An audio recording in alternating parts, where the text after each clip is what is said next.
Honorable Minister, and members of honored committee for the single window, good afternoon. It is with great excitement and optimism that I stand before you today to launch the National Single Window Initiative, a transformative project that will propel our nation's economy to new heights. This initiative, not just a policy, it is a bold statement of our commitment to progress, prosperity, and the well-being of every Nigerian. As your president, I have always believed in the immense potential of our great nation.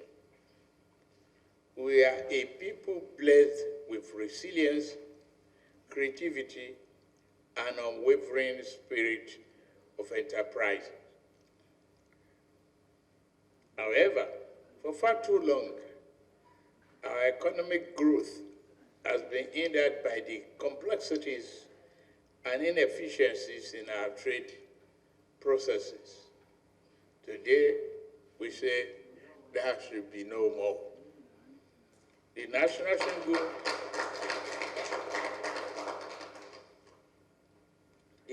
Single Window is a game changer that will revolutionize the way we conduct trade.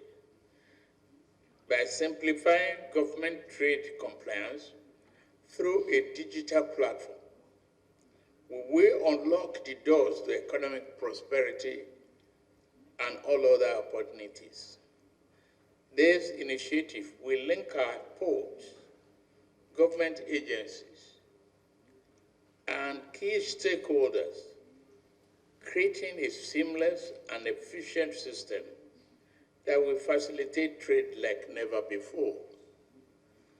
Imagine a Nigeria where business can save time and resources, where small enterprises can reach global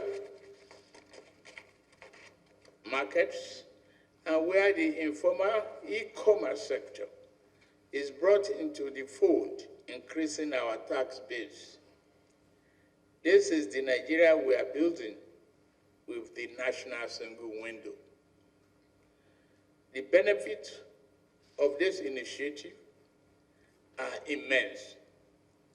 Paperless trade alone is estimated to bring an annual economic benefit of around 2.7 billion US dollars. Countries like Singapore, Korea, Kenya, and Saudi Arabia have already seen significant improvement in trade efficiency after implementing single window systems. It is time for Nigeria to join their ranks and reap the reward of a streamlined, digitalized trade process. We cannot afford to lose an estimated $4 billion in US dollars annually to red tape, bureaucracy, delays, and corruption at our ports. The National Single Window will address these issues headlong. I am not very sure if Mr. President mentioned the word border during the inauguration of the steering committee, but all the same, this provides us an opportunity to mention something, because since a single window system is seen as a coordinated border management system. First, let me express my sincere delight and appreciation to Mr. President for making this happen. This is not the first time an attempt like this has been made, but over the years we've had situations where some kind of power play has characterized the implementation of the single window. So we're happy that this time we have a situation where Mr. President has demonstrated commitment and a very strong will. And these are very strong critical success factor for implementation of any project, particularly a project like Single Window that is collaborative in nature. In terms of opening the land borders, consultations are already in progress, some of them at very high level. Over the last weekend, I had an interaction with my colleagues in the Benin Republic. Earlier, I had gone to our borders in Niger Republic. We are looking at the issues that led to the closures of the border in the first instance, and we are working to ensure that those things do not repeat itself. And I'm happy to say that we're making steady progress. We will continue to consult. We will continue to take guidance from Mr. President. Everything is to ensure that we have borders that are secured, and hopefully with the deployment of single windows in our ports and border stations, our borders will be more secured, and we're going to run them more efficiently. Thank you.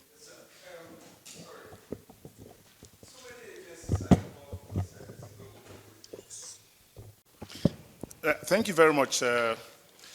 Yes, it is true. You may have been hearing single window from me since my days as public relations officer.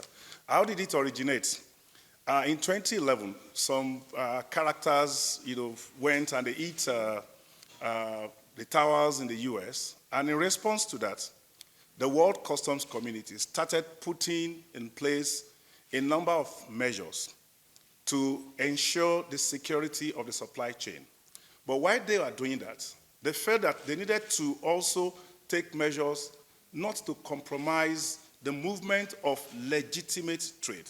So it's quite a dilemma, ensuring that countries are safe without necessarily disrupting the flow of trade. So this went on until 2010, 2011, when the Trade Facilitation Agreement, TFA, was signed. And part of the obligations of the TFA was that countries have to put in place measures that will guarantee facilitation of trade. Part of them include the deployment of technologies and all of that. So single window is one of those tools that signatories to the Trade Facilitation Agreement undertook to deploy for them to facilitate trade, taking into cognizance all the security threats that are related. I think Femi's question is also related to that. Is it necessarily for revenue? So it is a very important tool for trade facilitation. It's also help us to manage revenue better. I used the term cross-border management earlier. So it's a tool that helps us to get the best of all the worlds, both the discharge of the customs mandate of revenue, anti-smuggling, and trade facilitation. Will it affect revenue targets? Revenue targets are set at the beginning of the year. They are more or less things that should guide what we achieve by the end of the year. There could be things that will happen that will necessitate a revision of this. They are not cast in stone. But like I said, this tool is not necessarily about revenue. They help to enhance the revenue, but they are not entirely revenue. There could be things that will happen in the course of the year. If, for example, our tariff regime changes, if there is a reduction in tariff over some goods item, for example, you will expect that once the tax base drops, it will also bring down the revenue. Thank you, Femi. I'm happy you call it new single window. And then you say new projections. Everything is new, just like your cap.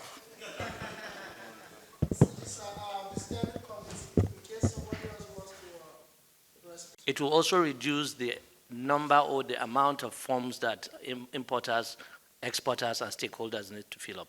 Currently, probably in a transaction, there are between 40 or so forms that you need to fill for various government agencies. So this is a platform that will enable you fill a few forms, reduce those forms to minimal possible numbers. And then, like you said, the payment system is easy. You make a payment, and then it is disbursed to various beneficiaries of those payments. This is to improve ease of doing business, actually. For clearance, the target is actually 24 hours. Of course, we know what is obtainable in neighboring countries is 72 to 48, but the target is actually 24 hours. As for the number of forms, if you are filling 20, 30, 40 printed forms, and now digitally you are filling a form that has 2, 3, 4 pages, You can see what we are working towards. It's just, so let me give you an example. You fill a form that has information that probably customs, you are bringing a product. What customs is interested in is the type, the year of manufacture, and so on and so forth. But they also need the MF number, the FOMEM number, and what have you. Nigerian Ports Authority is interested in the weight of the cargo. But you are filling different forms with the MF number that both of us also need. So we are trying to unify this information in such a way that you fill as little as possible, and all related government agencies that need information to, that are in the value chain of import or export processing should be able to pick the information they need from there. So you can see the picture here. We are reducing from the current numbers. And then the second thing is not going to be printed. So the efficiency it brings here is you can fill it in your bedroom, in your offices, and shipping lines, freight forwarders, Nigerian customs, MPA, so on and so forth, should be able to process your request, whether it's... So ultimately, the single window is to support the trading community, who are the backbone of the economic growth of any country. And the ultimate goal is to reduce the time and the cost of doing business. And if you look at trade, imports, exports, and transit, you usually have regulatory agencies, you have financial institutions, and you have transport and logistics. And all of these agencies must come together to ensure that the time and cost is reduced for compliant business. We've heard about the 40 documents, so we'd have to look at all those documents, the processes that govern those documents, the legal environment, and then harmonize that so that you can have a single submission of data. If the trader or the importer puts in data into the system, they shouldn't be asked to repeat it for all the agencies across the regulatory, the finance, and the transport and logistics. They should be able to submit it once, and then each of the agencies consume it so that there can be expedited movement of the cargo as well as the documentary processes. And then with a good risk management system, those who are non-compliant can then be, finite resources can be spent on those transactions that are not compliant without impeding or without slowing the movement of those who are compliant and have done the right thing. So it's really an honor to see